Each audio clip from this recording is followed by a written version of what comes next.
Om Namo Bhagavate Vasudevaya. Vasudevaya. Om Namo Bhagavate Vasudevaya. Om Namo Bhagavate Vasudevaya. Vasudevaya. Narayanam Namaskrityam Narayanam Namaskrityam Namaskrityam Naram Chaiva Narottamam Naram Chaiva Naram Devim Saraswatim Vyasam Devim Devim Saraswati Saraswati Vyasam Vyasam Do Jayamudiraye Tato Jayatam Ashtaprayeshu Abhadreshu Ashtaprayesu Avadresu Nityam Bhagavata Sevaya Nityam Bhagavata Sevaya Bhagavati Uttama Sloke Bhagavati Uttamaste Bhaktir Bhavade Naishtigim Naitikam. Om. So we are reading from Srimad Bhagavad Gita, chapter 3, verse number 22.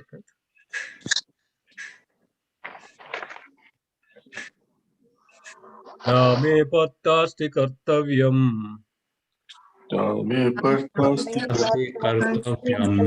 Shu lokeshu kinjana Lokesu Krishna Na anavaptam avaptavyam Nanavaptam Avavyam Varta eva ja karmani Vartaiva cha karmani Na me partasti kartavyam Name Parthasti Kartavyam Shu lokeshu kinjana Vishu Lokesu Krishna Na anavaptam avaptavyam Nanavaptam Avavyam Varta eva ja karmani Vartaiva cha karmani Na me partasti kartavyam Name Parthasti Kartavyam Logeshu kinjana Vishu Lokesu Krishna Na anavaptam avaptavyam Nanavaptam Avavyam Varta eva ja karmani. Vartaiva cha karmani Word by word meaning, synonyms. Na, No, not, not me, me, mine, mine, Artha, son of Prada, Osana Pratha, Asti, Asti, there is, there is Kartavyam, Kartavyam, prescribed duty, prescribed Vishu, Vishu, in the three the three Logeshu, Lokesu, planetary systems, Planetary systems. Kinjana, Jana, any, any, Na, no, nothing, nothing, Anavaptam, Avaptam, wanted, wanted, Avaptavyam, Avaptam, to be gained, to be gained, Varte, Varte, am engaged, engaged, Eva, Eva, certainly, certainly, Cha, Cha, also, also, Karmani, Karmani, in prescribed duty. in prescribed Prescribed duty.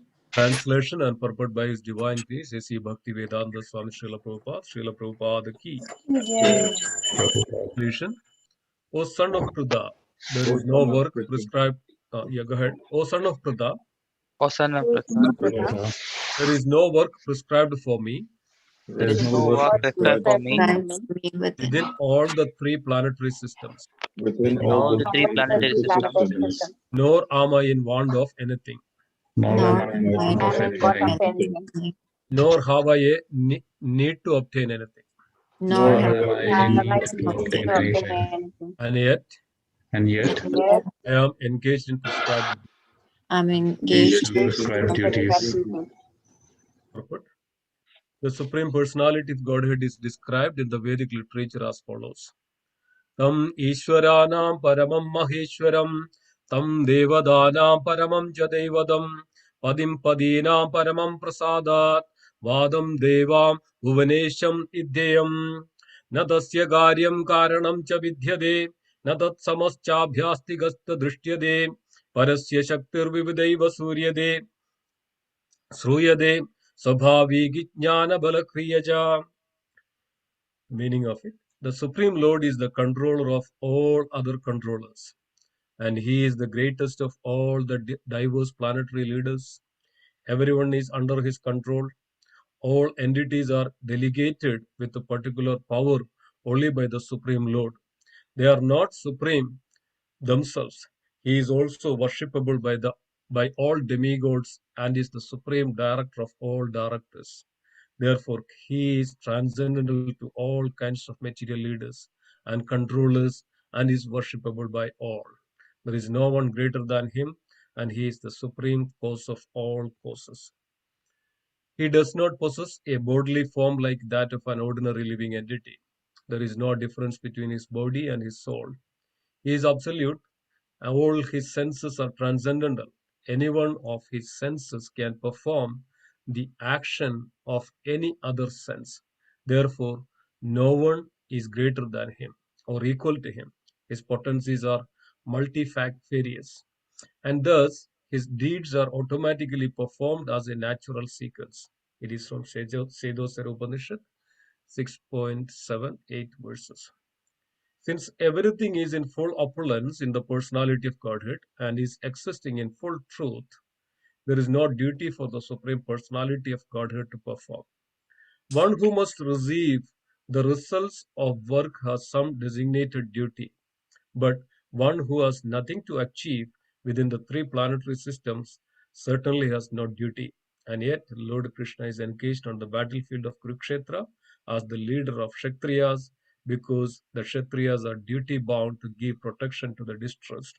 Although he is above all regulations of the revealed scriptures, he does not do anything that violates the revealed scriptures.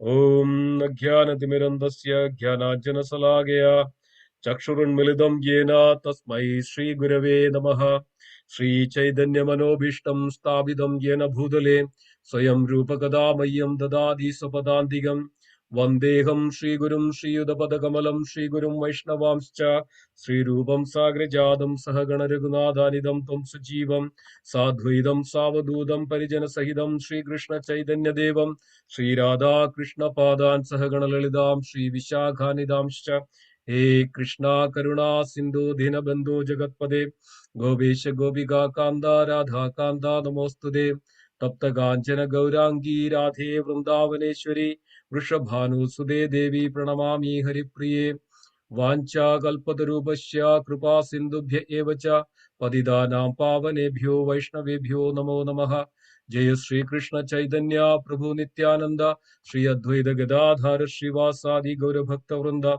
Hare Krishna Krishna Krishna Hare Hare Hare Rama Rama Rama Hare Hare Hare Krishna Krishna Krishna Hare Hare Hare Rama Rama Rama Hare Hare Om Sahana Bhavatu Sahanau Bhunaktum Sahaviryam Karavavahai Tejasvinamodidamastu Ma Vidushavahai Om Shanti Shanti Shanti Om Tat Sat. Hare Krishna, dear devotees. Thank you for joining today. So we were going through this third chapter, which is titled as Karma Yoga. So we will see today, and we reached up to the 22nd verse. Yesterday, Madaji was very well explaining the 21st verse, which is explaining the Yaddat Ajaradi Sreshta Taddat Janadaro. That meaning is that the great leaders, whatever they perform, the activities they perform, Acharati, whatever the activities they do, the people in general will follow that. So today's verse is a continuation of yesterday's verse, and overall we can see that from up to this 22nd chapter, we can see that, and it also continues up to 35th verse, the various yoga ladder, various process of yoga. Yoga means to unite, so we can see that. So basically, this entire chapter is giving us and taking us to the ultimate goal of selfless activities. There was a question what we need to do. So yes, its whole purpose is to bring up to that point of selfless activity, or nishkama karma yoga. And from there we come to the akama. That means when we perform our activities, there is no reactions to that activity. So yes, we gradually progress from our activities, and it can categorize in various levels. And in this chapter, Supreme Lord is giving the advice for each category of the people, and up to one who is selfless. So this way we can get out of from this world, the clutches of this material world, the samsara chakra. So that's the purpose which Lord is mentioning to Arjuna. Arjuna has lots of questions in the beginning. Initially, the Arjuna's dilemma was Krishna is instructed to Arjuna, situate into the Buddhi Yoga, the intelligence, transcendental intelligence, so that you can free from all your sinful reactions and you can attain us. Then again, Arjuna asked this question, then if that is great, then why are you engaging in me this ghastly warfare, O Arjuna, O Krishna? So then Krishna is giving these wonderful answers.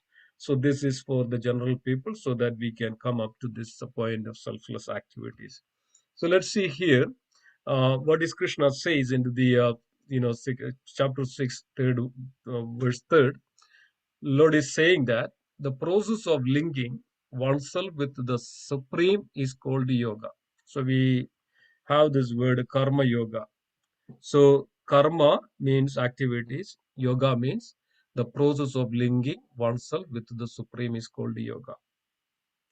So it is better than, far, far, far better than an atheist, far, far, far better than that one who person is in ignorance and he does not know what to do, what not to do, all these things. So by the scriptures and in the previous verses, we can see that Lord is revealing that the knowledge which comes out from the breath of the Lord, and that's that manifested as the scriptures in this world, so that every living entities can take advantage of this scriptural injunctions, which is mentioned the prescribed duties, right? So that's what is we are seeing here in this chapter.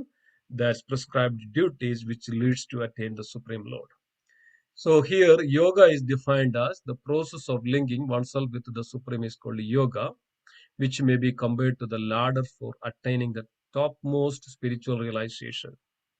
This ladder begins from the lowest material condition of the living entity and rise up to perfect self-realization in pure spiritual life. So this is the essence of this chapter, the Karma Yoga. So link our activities or take us through this ladder. So you can see that there are steps, and in other places we can see that the ladder which goes up to Krishna. So let's see what are the various ladders we saw I was just giving the summary in this chapter. So we know that we started with the Karma Kanda section. That's from the chapter 3, verse number 10 to 16. It purely explains about the Karma Kanda section. So let's see what are why Krishna is mentioning Karma Kanda in the beginning section of this Karma Yoga, or just before the Karma Yoga. So here the Krishna is mentioning the Karma Kanda, and which gives the benefit. There are lots of benefits of when we follow the Karma Kanda that is better than that not doing or not following the scriptural injunctions. Here, Lord is revealing to Arjuna that better we have to follow the scriptural injunctions, so that we can gradually progress to the ultimate purpose of our human form of life, that is the Nishkam Karma, or the attaining the Supreme. So here, Lord is mentioning that the Karma Kanda, which encourages a regulated sense gratification. So in other words, if we don't follow anything, we would be completely immersed into our sensual activities and sense gratification and so many things. We can see that in this world. People are so much engrossed in so many material sensual activities, addiction, right? So many addictions. People are addicted so much. Some are drinking, some are intoxication, some are addicted to the opulences and the money and so many things in this world, but they don't know that what they are doing. Like for an example, we call Alexander the Great. So he started his journey to conquer other countries around 17, when he was at 17 or 18, very young age. He became the emperor and he started to conquer all the other worlds. And up to 35 years, and he didn't even live much in his kingdom. He was just on the war foot and he was going everywhere to conquer, and even came to the border of India from the, Alexander. And we can see that then finally, he kind of fed up with the so many losses and so many diseases, the soldiers around, that he cannot even manage. And then he came back, even he went back to his kingdom.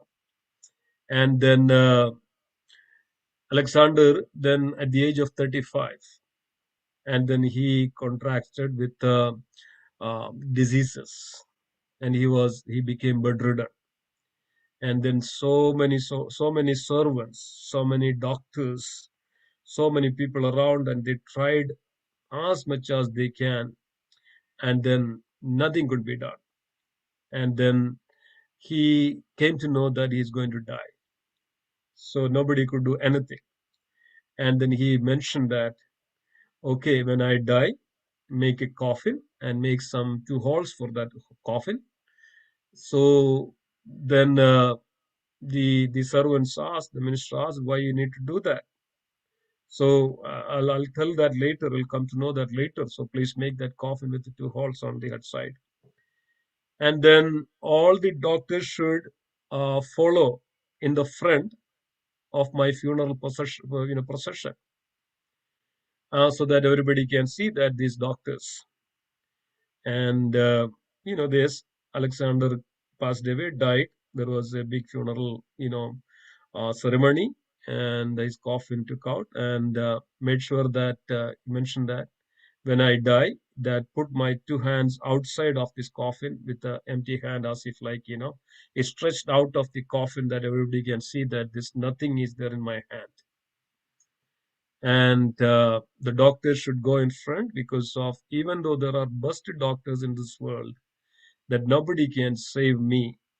Anything which, in this world that can save you from the death. So the funeral procession was going like that. And Alexander, that they made the arrangement that his two hands stretched outside of the coffin box. And these doctors, were walking in front of the funeral. And then it was mentioned that, yes, even he conquered everything. His whole life is spent for just what he achieved, nothing. So he was showing that even though I conquered all the world, most of the world, when I die, there is no use for any of this thing. So that's the point which we wanted to mention here, that this we think that if we engage so much into this sensual and sense gratification in this world, so we attain something, we achieve something, and but it doesn't help at all. It is just a temporary flickering happiness which we attain. So we many times we say that, what we practice in due course of time, that become our habit. Then if we don't practice, then that will just go away. So but people doesn't understand this. So it's very important that we understand these factors.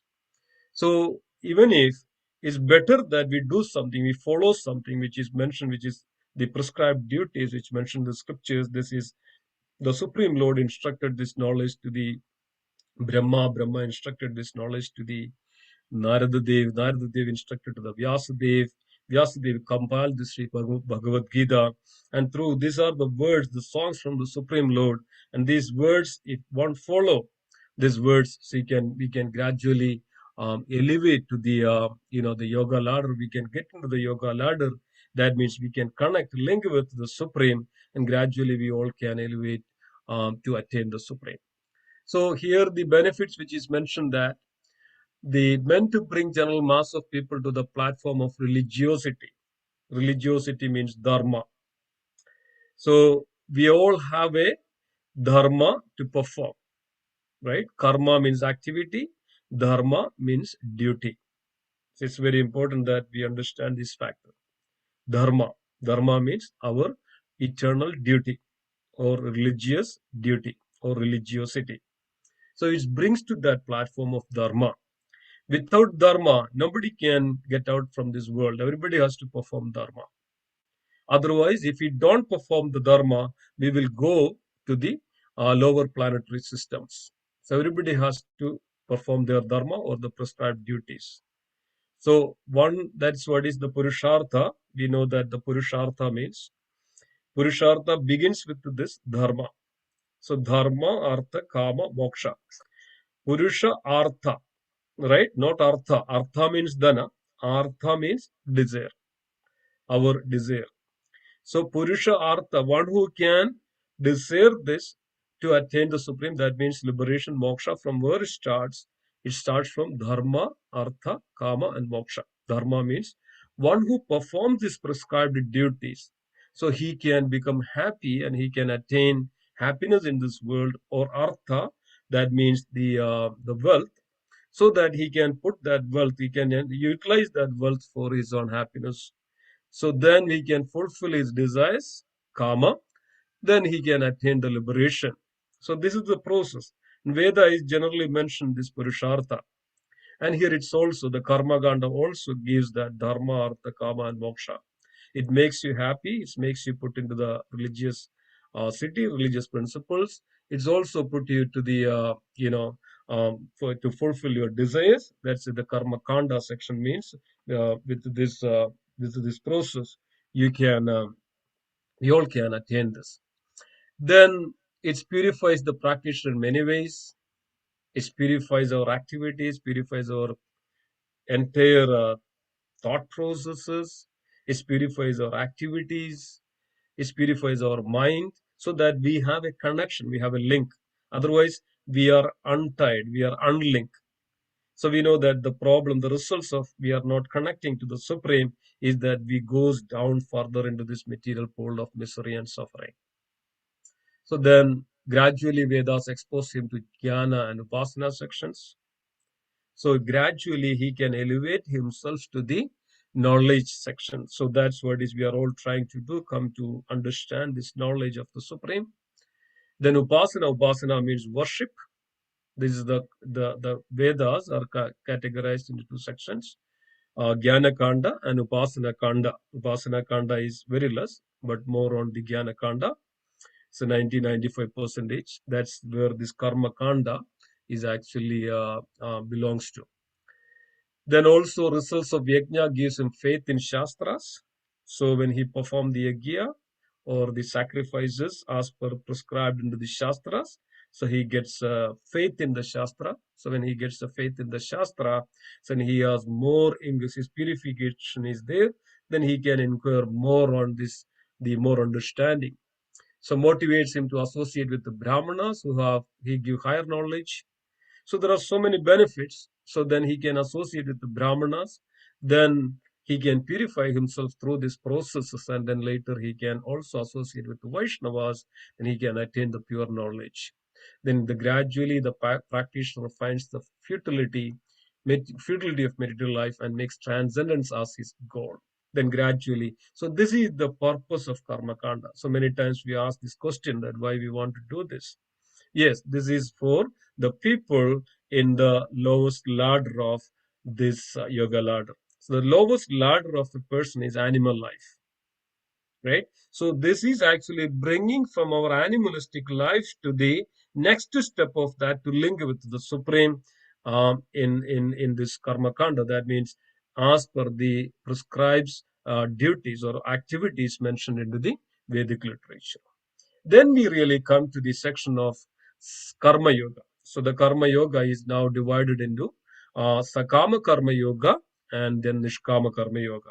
So in this chapter, from the verse number 17 to 35, Lord is actually mentioning about the Nishkama Karma Yoga. So let's also come to the Sakama Karma Yoga. What is that? So now we are coming to the Karma Yoga. That means we are connecting our activities with the desires to enjoy the fruits of our activities, but still we are connecting our activities to the Supreme Lord. So that means any activities which perform, that we connect that activities with the Supreme Lord, but we always look for the fruits of that activity. So it is mentioned that it is the understand the transcends as the goal.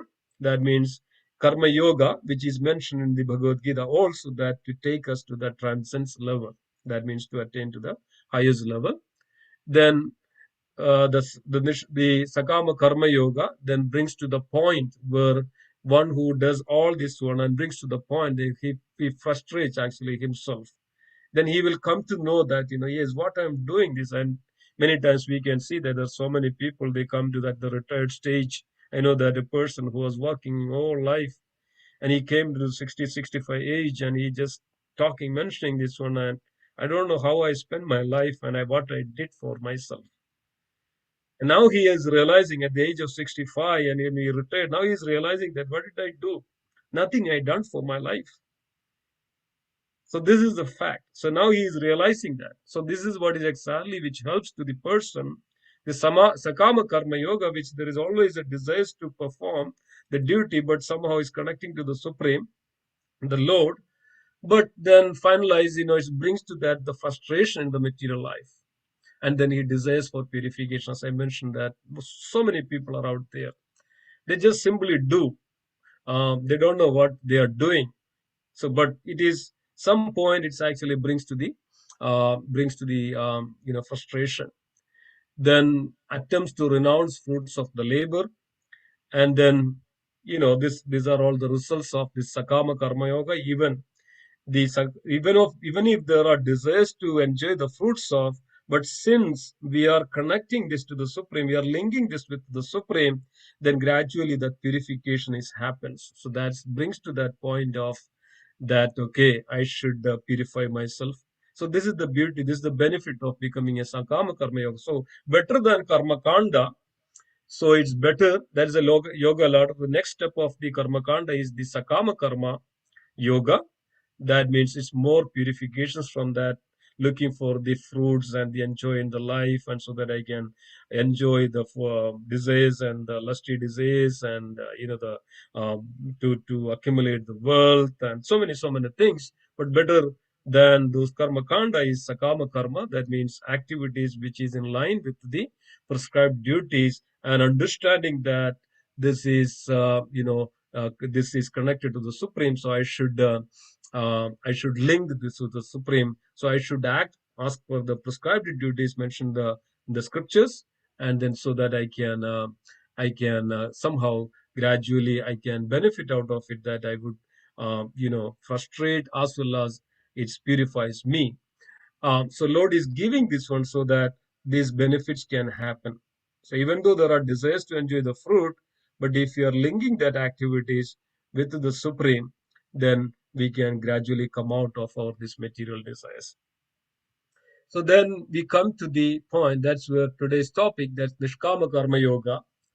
So the gives up the attachments of the fruits of the work, but still attached to the work itself. So there is another example also. There's a person retired. He was working all these years and he was working very well. He was a very good person. And he got some kinds of Alzheimer's disease. That means he's forgetting everything. So what he does that every day it's in his consciousness, in his deep rooted, that every day he put his pan, he picks up his bag, he get out from the home and he walk towards the office. Even so, still he does not know what he's doing, but he is so attached to his work. Even he's at the retired life, later stage of his life, he is so attachment. Because of that attachment, he just start to always in his consciousness at work. So this is called nishkama karma yoga. Even though we are free from the fruits of attachment to the results of his activities, but we still attach to that work. So we can see that there are so many people in this world that even they come to the point that, okay, there is many times it's mentioned that even though we perform the devotional service, we so attached to the devotional service, and then what happens is something happens, then this devotee gets agitated. So he just so much agitated because he's so attached to his work. Even though he is performing these devotions without any results of his, this action, but he is so attached to his work. So that also causes the bondage. That's also not good. So here, in this verse also, we can see that the Nishkama Karma Yoga section up to 35th, we can see that how Lord is actually describing all this very well. So then this is the yoga ladder. From the Sakama Karma Yoga, one then reaches up to the Nishkama Karma Yoga, which is much better than Sakama, because we think that we are the enjoyer. But when we think that no, this is all connected to the Supreme, everything comes from the Supreme, I should perform accordingly, but still we have a little bit of attachment to that what we do, then it's which is better than the Sakama Karma, then it comes to the Nishkama Karma. Then in the yoga ladder, there is Jnana Yoga, then we attain the knowledge, and then we can see that into the, in the Bhagavad Gita, 7th chapter, Lord mentioned that Behunam Janmanam and the Jnanavan, Mam Prabhati. So Jnana, it is better than, so that we understand the real facts of the supreme, the truth of the supreme knowledge, and then we come to that state of Jnana Yoga, which is better than this Nishkama Karma. Then we come to the Ashtanga Yoga, so that when we get the knowledge, and then we completely try to, that's the sixth chapter of Bhagavad Gita is completely mentioning that, you go to the forest, or you meditate upon it, you sit on a raised platform, you focus your mind, you don't indulge in any other things, any other activities, so you just completely focus on the yoga dhyana, meditate upon the supreme, and if you do that process, then you can completely link yourself with the supreme. But that is in the sixth chapter of Bhagavad Gita, in the last verse, where two couple of verses, Lord says that even though you perform the dhyana yoga, but one who abides me in your heart, योगिनाम अपि सर्वेषु मद्गदान्तरात्मना श्रद्धावान bhajate yo mam same muktatavo madaha. One who worship me, one who meditate me upon his heart, I am very dear to him. So here also, even the Jnana Yoga, which is mentioned that, and then it brings up to that Bhakti Yoga, and then Jnana Yoga to Dhyana Yoga, then Ashtanga Yoga to the Bhakti Yoga. That's where it's here. Then one can come to that, the real Behunam Janmanamande Jnanavan Mam Prabhadyande Vasudevam Sarvamidi Sa Mahatma Sudurlabha. So then it can gradually elevate to the real, the ultimate process of all this, ultimate purpose of our life, ultimate purpose of the yoga. That's the Bhakti Yoga. So this is what actually the essence of this chapter. Then let's come to the real process of real verses of it. So we can see that there is a universe. We have this universe is very well organized by the Supreme Lord, and it has 14 planetary systems. So it is mentioned that in the 13th chapter and 18th chapter, all mentioned about that the modes of material nature, and ones who occur the different modes of prakriti in material nature, and occur the qualities from this material world, and accordingly he behaves and acts. And then a person in the karma kanda, so it is mentioned that in the middle planetary system, that's bhuloka, or the earthly planet. Then above that earthly planet is bhuvarloka, then Swargaloka, then Maharloka, then Janaloka, Tapaloka, and Satyaloka. Then below the earthly planet, or the Bhuloka, there is Atala, Vitala, Sutala, Talatala, Mahatala, Rasatala, and Padala. Right? So we can see that the animalistic life, even we can see that those animals on this planet, or the animalistic life, those who behave like an animal, they are here in this planet Earth, and if they don't perform this prescribed duties, either at least from the lowest platform like Karma Kanda even section, they can all go down to the Patala Lokas. As I mentioned that, they have to perform the dharma, the duty. Otherwise, they can go down to the Patala Loka, lower planetary systems. And one who is those grows that they can go at the bottom, that is the Padala, which is actually in the Garbhodaga's ocean, the bottom of the Garbhodaga ocean side of it. And these are the planetary system below the earth, 7 planetary system below the earth. They can go there, and also these are the various hellish planets reside. There are 28 hellish planets in the below the earthly planetary systems, and also they are around this various lower planetary system, this 28 hellish planets. So that's what is mentioned in the Srimad Bhagavatam, that one who does not perform this prescribed duty, at least to elevate himself to that upper planetary system, so he can either take as a the human, or it is mentioned that one who performs the karma kanda or karma yoga in the name of the Lord, so he can attain the higher planetary systems. It is mentioned that in the scriptures that one who if one who construct a home, it is considered as a good deed. It results a good deed. It's mentioned that he can go to the heavenly planet for 100 years and he can enjoy there, he can come back. One who marries his daughter, it is a good deed. It's as per the scripture. This is from the prescribed duties. One who takes care of the family, these are all good deeds. These are all mentioned in the Vedas and the prescribed duties. One who protects the children, one who takes care of the family, one who takes care of, one who gives the dana and charity, and all these are all good deeds. So these are all mentioned in the prescribed duties. In the Bhagavad Gita, it's also mentioned that even the charity has to be performed at all times. So dana has to be performed at all times. Because of this purifies ourselves. So Krishna says the reason that which purifies ourselves as well as the one who gives and the one who gets it as well. A charity which is get from a devotee is more beneficial, or charity which gives to a right purpose, which is more beneficial.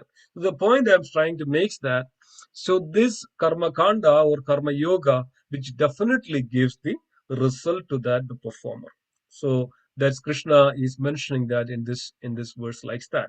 So let us come back to the verse Krishna was mentioning here, that it's very, very important that even in the last verse also Krishna says that, O son of Pritha, there is no work prescribed for me within all the three planetary systems, nor am I in want of anything, nor have I need obtain anything, yet I am engaged in prescribed duties. So see that. So why Lord is doing that? So Lord is doing this prescribed duty because of everybody can follow that Lord's path.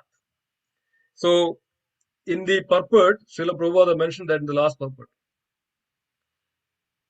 Yeah. So one who must receive the results of work has some designated duty, but one who has nothing to achieve within these three planetary systems certainly has no duty. And yet, Lord Krishna is engaged in the battlefield of Kurukshetra as the leader of the Kshatriyas, because the Kshatriyas are duty bound to give protection to the distress. Although he is above all the regulations of the revealed scriptures, he does not do anything that violate the revealed scriptures. Even we can see that the Supreme Lord went to the Gurukula ashram. So as per the scripture, it is mentioned that one has to go to a teacher, an acharya, and learn the various instructions, various scriptural injunctions, and how to live in this world from the Guru, because of Guru has a realized knowledge. So Supreme Lord went to Santivana Muni to learn the Astra Shastra Vidyas, all the knowledge, how to rule, the duty of a Kshatriya, duty of a um, duty of a husband, duty of a father, how to perform, how to become a good citizen, how to become a gentleman, how to rule a kingdom. All these knowledges are there in the prescribed in the Vedic literature, or the scriptural injunctions. So here it is mentioned that Krishna is the supreme personality of Godhead. He is the supreme Lord. So we know that in the battlefield of Kurukshetra, Krishna is revealing himself to Arjuna, his universal form. In Gokul, we know that when Mother Ashoda wandered, and Krishna is revealing, when he opened the mouth, and Mother Ashoda could see everything is within is Krishna. So the Acharyas mentioned that Krishna is also known as Atmara.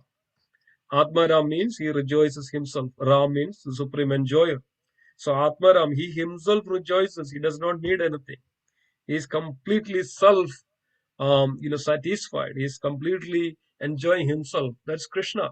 But also that Ananda is ever increasing. Anandambudhi Vardhanam, that's ever increasing. Then Krishna is also known as Aptakama. That is, Krishna is self-satisfied. Krishna is Trigun, Trigunatirtha. That means Krishna is beyond the three modes of material nature. Krishna is Lakshmi Padi, goddess of husband of fortune. Krishna is Bhayabaha, one who destroys all fear. Krishna is Durnara. That means Krishna is unknowable to even great yogis. It's difficult, very difficult. Even great yogis cannot catch Krishna. And they don't know what really Krishna is. Many great yogis. And Krishna is known as Muktaya. That means Krishna is completely liberated. There is nothing that Krishna has to perform any duty that to liberate himself. And then Krishna is Mukunda. Mukunda means Krishna, one who gives the liberation. Then Krishna is Ishvara. Krishna is the supreme controller. Krishna is omnipotent. He is Sarva Shaktiman. He has all the potency, and his potency is everywhere. And Krishna is omnipresent. He is Sarva Vyapi. He is everywhere. He himself, and his potency is expanded everywhere. He is omniscient. He is Sarvagrahi.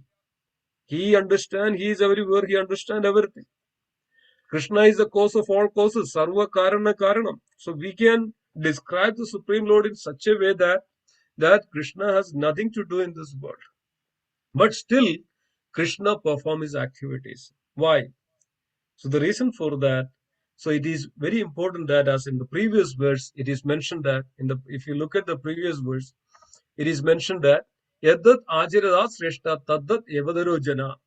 Yes, pramanam kurude logas tat anuvartade. Whatever action a great man performs, common man follow. And whatever standards he sets by exemplary acts, all the world pursues. Yesterday, Madaji gave a wonderful, detailed explanation of this verse. And here, the continuation of that verse itself is that even Krishna himself, and in the last verse, it was giving the example of King Janaka. King Janaka was performing his duty, his Nishkama Karma. That means without attached to the results, still Janaka was doing his prescribed duty very well in order to set an example for his inhabitants, his people in the country, in his kingdom. And here Krishna himself come down to the battlefield. We know that how difficult in the battlefield. You go into the morning and then you come back in the evening. And you can't drink anything in between, you can eat anything in the between. There is scorching heat in the open field, and there is so much of dust. Even breathing is very difficult, and we have to be very keen on that. From where these arrows comes, from where the enemy comes, it's all over there. Why Krishna has to take this? Krishna has to take all this. Yes, Krishna has, there is scripture very well explaining that there is a purpose Krishna coming to the world. Paritranaya sadhunam vinashaya ja dushkrudam dharma samsthapanarthaya sambhavami. Krishna is coming down to re-establish the religious principles. See the dharma. So dharma is very important. So dharma, the prescribed duties that in this world which is mentioned in the scriptures, is very, very important to perform. Everybody. So re-establish. So even if there is a decline in the religious principle, Krishna is there to re-establish those religious principles, and Krishna set the examples how to perform the religious principles. We know that when Krishna is in the Dwaraka, Krishna was getting up early in the morning. Even there are mentioned that in the Srimad Bhagavad, even in the comforts, within the mid of the comforts of the kunes of the Krishna still get up early in the morning in the Brahma Muhurta, touch the water, sip the water, and then start to meditate. The Krishna start to sit and meditate upon. Then there was a question asked that then who is Krishna is meditating upon? So Acharyas mentioned that Krishna is meditating on his devotees. So still Krishna does his prescribed duty. Krishna does this duty of getting up in the morning and meditate upon the devotees, and as examples, setting the examples. So we also, many devotees gets up in the morning, and we can see that early in the morning they get up and chant the holy name, and then it's such a wonderful way. So this is, so many devotees knows that the benefit of chanting and how they are jubilant when they sincerely chant the holy name in the morning, and when they finish, and at least they get a wonderful feeling and wonderful, they feel that they are not in this world. So it is mentioned that one has to get up in the morning. So Krishna was showing this. And then after, Krishna is giving the charity. In the Bhagavatam, we can see that. Early morning, every day, Krishna was giving out the cows to the Brahmanas. Can you imagine? This was exactly that those Rajarshis, the king, the kings, those who are follow the prescribed duties, they were all doing this wonderfully. So every day Krishna was giving this charity, the giving out the cows to the Brahmanas every day, getting up, and so many other, jewelries and the jewels, those who are needed, whoever comes, Krishna was giving out to this everybody. And Krishna was engaging with his children every day. At the same time, he was engaging with his queens, and he was engaging in his duty of ruling the Dwaraka, the entire, the kingdom. Why Krishna wanted to do this? Yes, Krishna was setting up the example so that everybody follows this one. And in the further verses, Krishna is revealing that if I don't do this one, oh Arjuna, there will be a ruination. There will be a Varna Sangara. There will be people will set that as an example. So I have to show this. So even Krishna takes that risk of in the battlefield, coming down in this world and killing all these demons and taking so much of uncomfortability in this world. And Krishna is does his prescribed duty. So why? Because of he wanted to set a wonderful example so that everybody can follow. So I'll stop here in the consideration of the time. So it's very, very important that we understand this transcendental knowledge from the Srimad Bhagavad Gita, and we put ourselves to understand very thoroughly and clearly, so that we can also come out from this our lowest position of the animal life to the further on to the attain the supreme Lord. So here Krishna is giving the examples, setting up as an example, and so we can understand from this that how important it is that we follow this. So thank you so much, dear devotees, for listening and being there. Hare Krishna. Anybody has any reflections? Any comments? Anything want to add? Hare Krishna.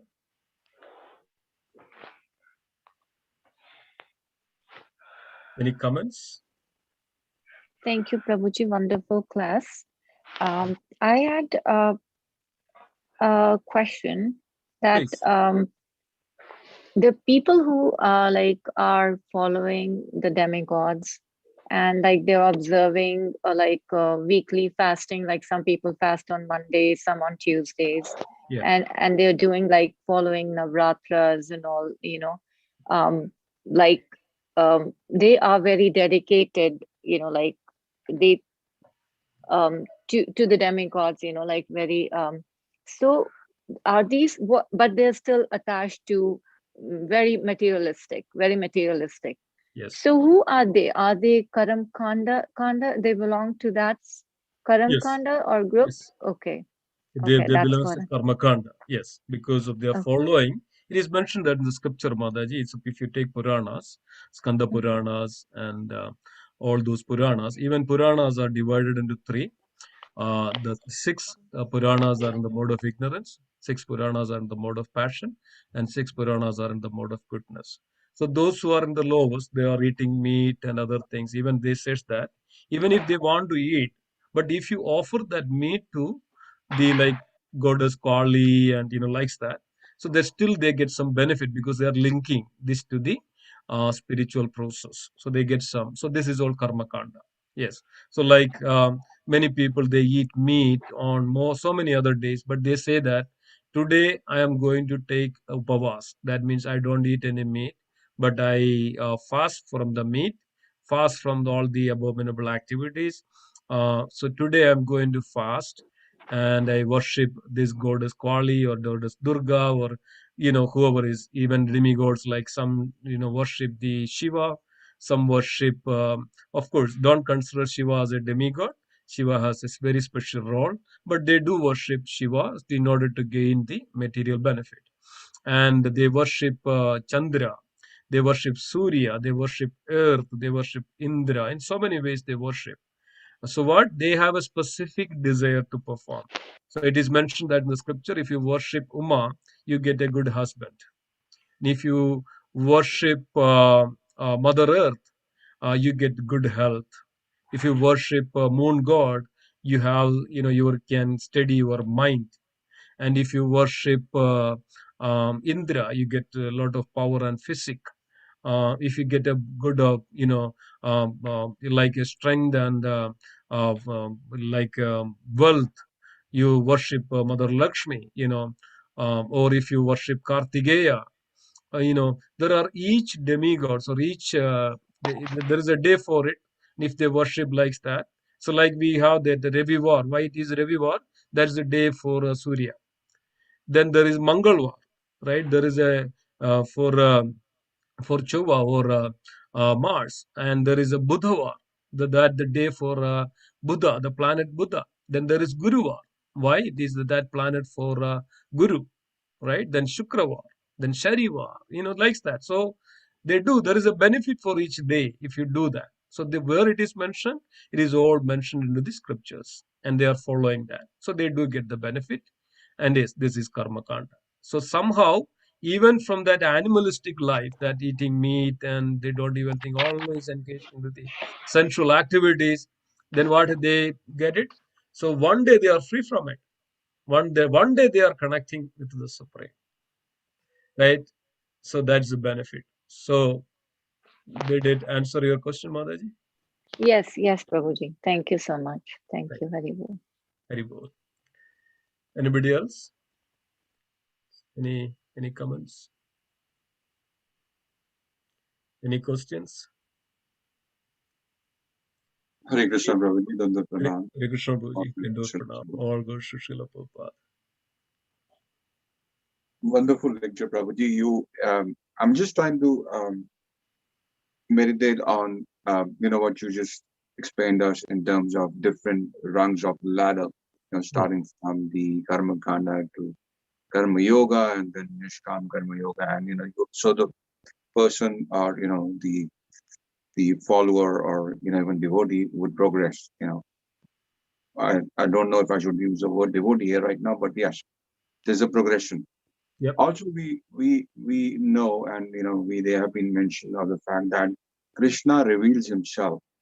He gives his mercy to the one who is, who gets, like, who comes to him in, who is in so much pain, distress, asima dukkha. Yep. Right? And Krishna reveals himself to one who's very jigyasu. Yep. Mm-hmm. So, and there are other characteristics or other,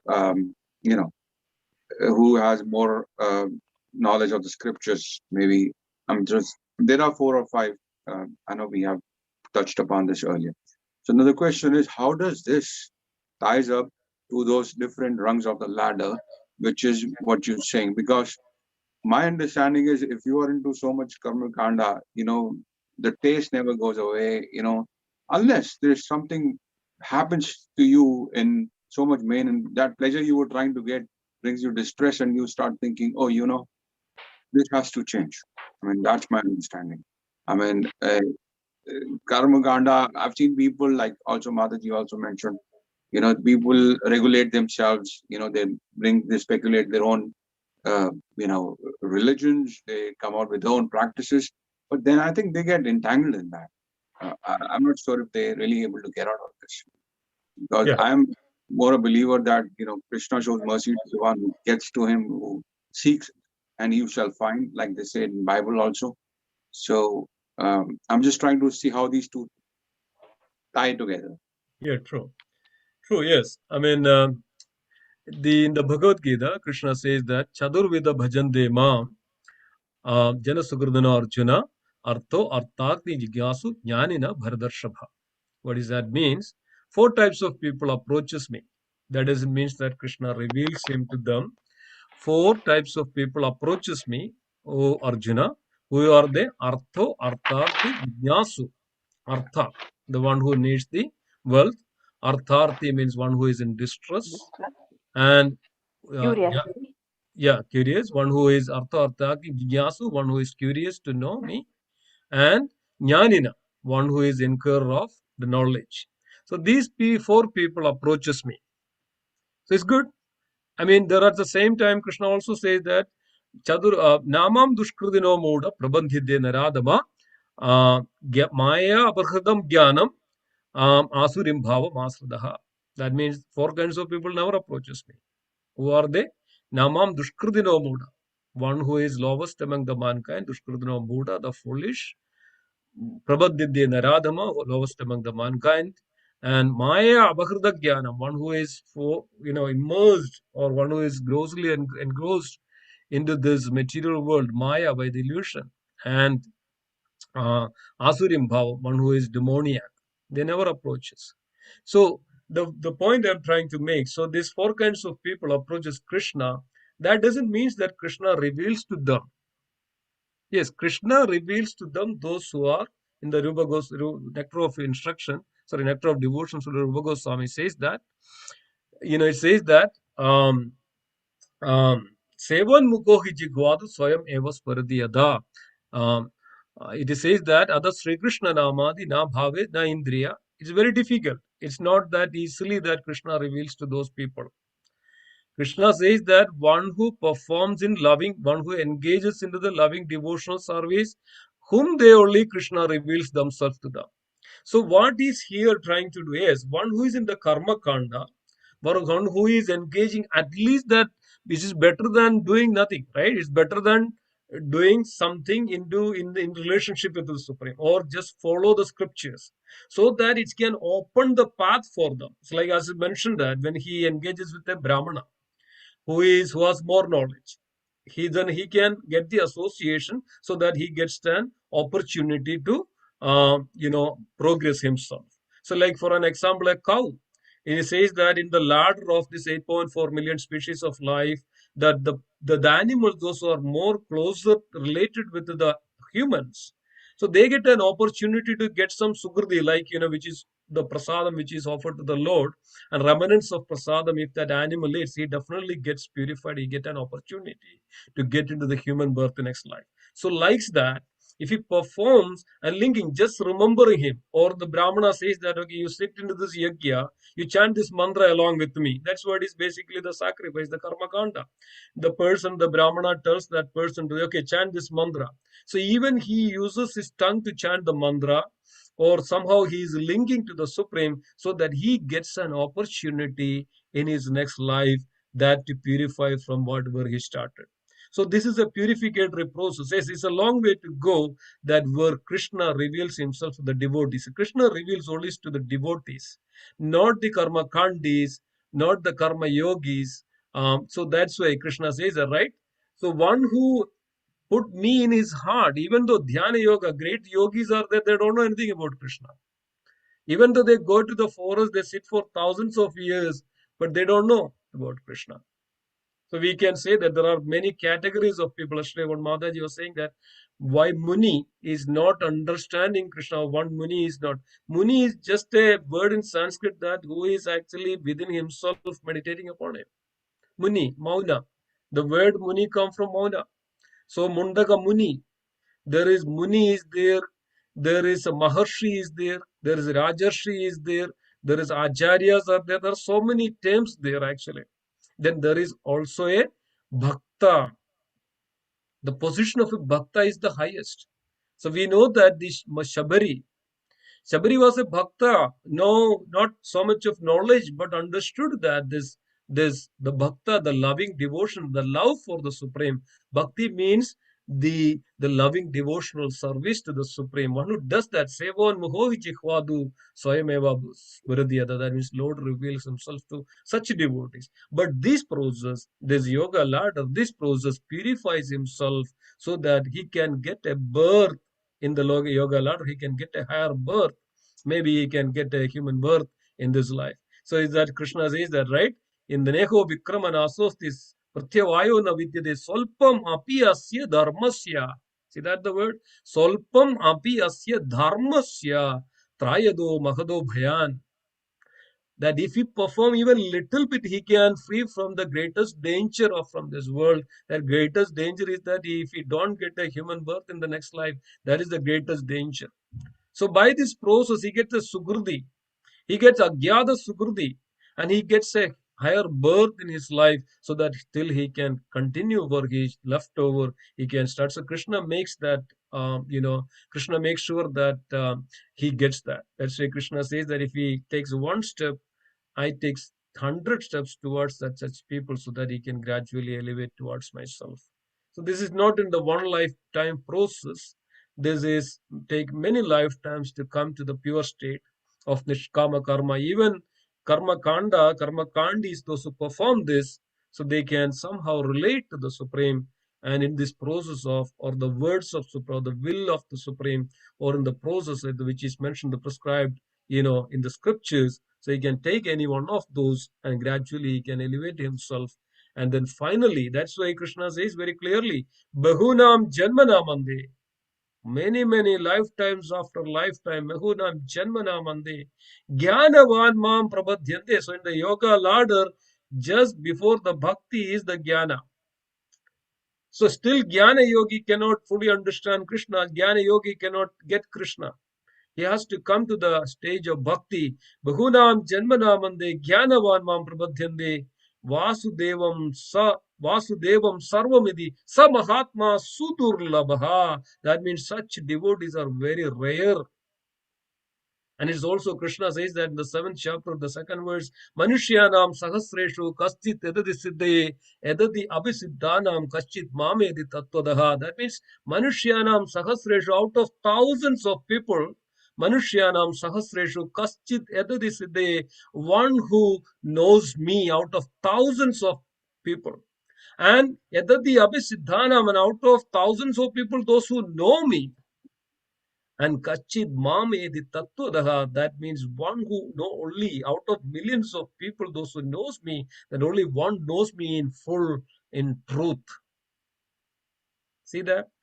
So this is what. So it's not that easy that, okay, if he comes, somebody does karma kanda, then Krishna reveals himself. But no, Krishna gives an opportunity so that he can purify, he can transform, he opens up an opportunity to progress further, and then he can finally attain Supreme. Was it okay? Was it the answer to your question, Prabhuji? Yes, Prabhu. I was just, definitely that makes much sense, because, we cannot ignore the lower. That's a starting point. I mean, to get to the journey. It's just not the end, of course. Yes. It's a journey. Yeah. But we have to start a journey. That's called in the Bhagavad mentioned. That's not the end. It's His journey is mentioned that in the Bhagavad. It's very wonderful words actually. It's known as Purogadi, Adogadi, and Paramgadi. So this journey is known as Purogadi. Puro means upward. Right? We know that we call Brahmanas Purohit.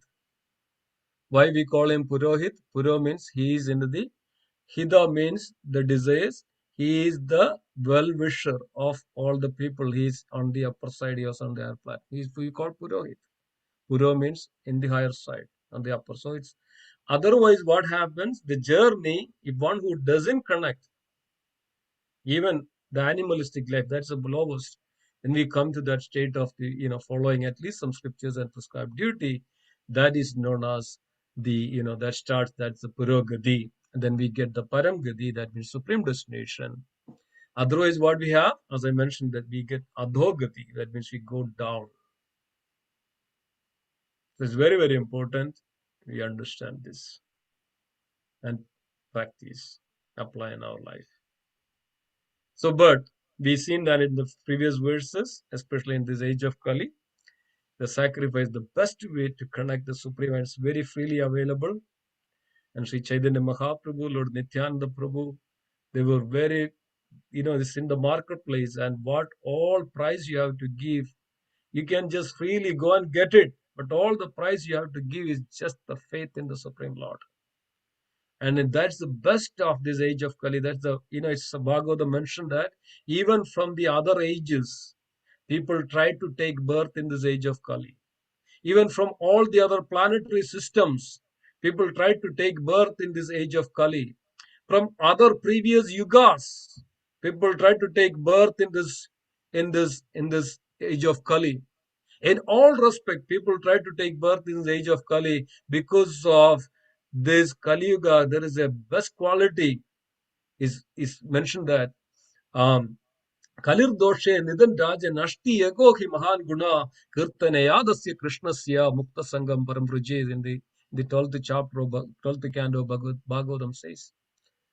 Kalir doshe nidan, there are thousands of fault in this age of Kali. Kalir doshe nidan rajan ashti eko hi mahan guna. But there is one good quality. What is that?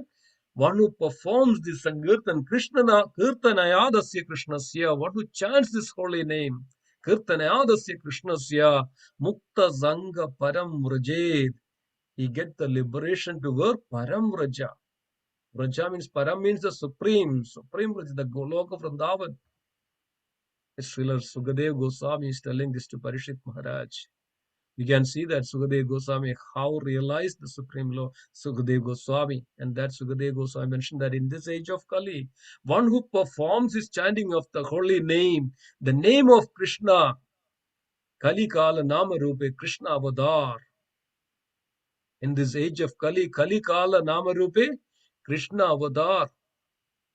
Krishna is descended in this age of Kali in the form of holy name. So Sri Chaitanya Mahaprabhu was revealing that. Chant the holy name because of Chaitanya Mahaprabhu is Krishna himself. He knows this truth. That is holy name. Chant the holy name. That's the previous verses. Sankirtan Yagya. Chant the holy name. And Mukta Sangha Param Vrajit. Attain the eternal liberation. That is the best. That's why Sri Chaitanya Mahaprabhu mentioned that. The next 10,000 years is the golden period of this age of Kali. There are 432,000 years for the age of Kali, but next 10,000, starting from the descent of the Sri Chaitanya Mahaprabhu, appearance of Chaitanya Mahaprabhu, then now is 540 years past, and now 10,000, up to that 10,000 years, the golden era, golden age of, in this age of Kali. So one who takes this holy name, definitely is guaranteed. I always say this is the word guaranteed. Yes, it's guaranteed. Mukta Sangha Param Vrajit. One can attain the goal of Vrindavan. So yes, this is the best sacrifice, best process. Don't much worry about, because it surpasses all the other activities. Karma Kanda, Karma Yoga, Sakama Karma, Nishkama Karma, everything. Just chant the holy name and engage in the loving devotional service. When we perform this Sankirtan Yagya, then what happens? Mercy, Krishna reveals. That's where the Krishna, because this is Bhakti Yoga, the pure. And also remember that the devotees, those who have taken birth in this world, is not an accident.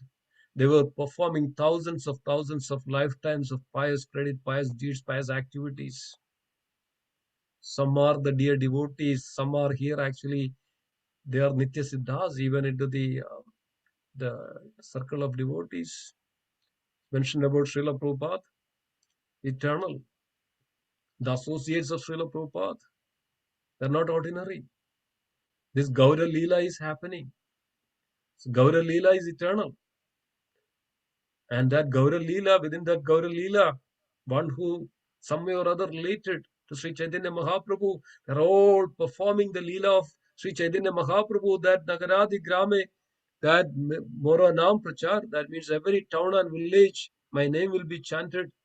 So even if one who is some way or other related with this process of bhakti in this age of Kali, that means this Sankirtan, right? Sankirtan Yagya, definitely not an ordinary soul.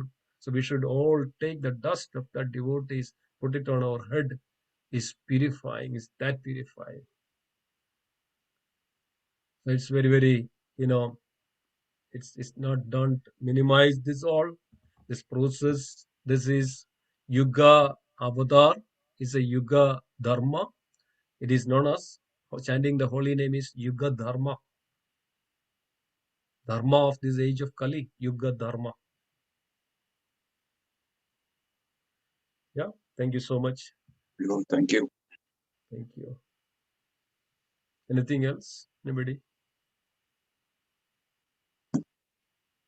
Yeah, Haribol Simhesvara Prabhu. Haribol Prabhuji. Yeah, on that 14 planetary system, Prabhuji. Yes.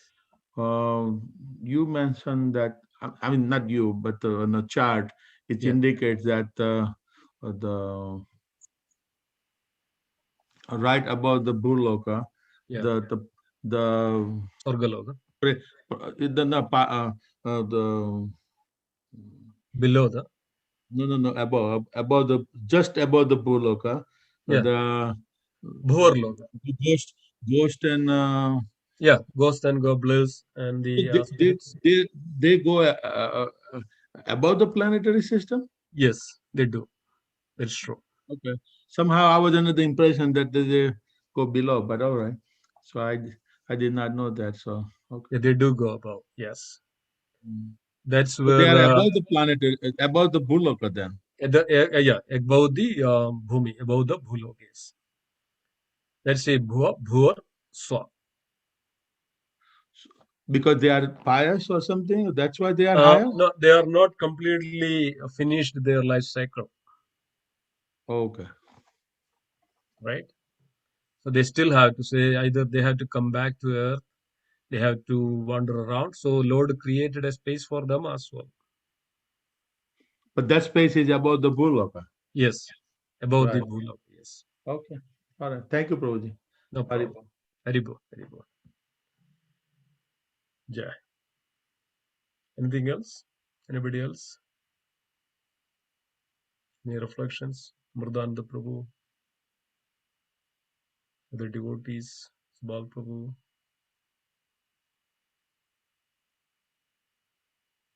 Wonderful. Okay, thank you so much. Then let's conclude today's session. Let's pray our obeisance to all the Vaishnava devotees. Vancha kalpatarupasya. Siddhanam पावनेभ्यो वैष्णवेभ्यो नमो नमः। वैष्णववृंद की जय, श्रीमद् भगवद गीता की जय, श्रील प्रभुपाद की जय। Thank you so much, Prabhuji. Thank you, Prabhuji, Wonderful, for all your wonderful time. class, Prabhuji. Thank you. Very nice. Thank you, Nice. Prabhu. Very Hare nice. Krishna. Thank you. Hare Hare Krishna.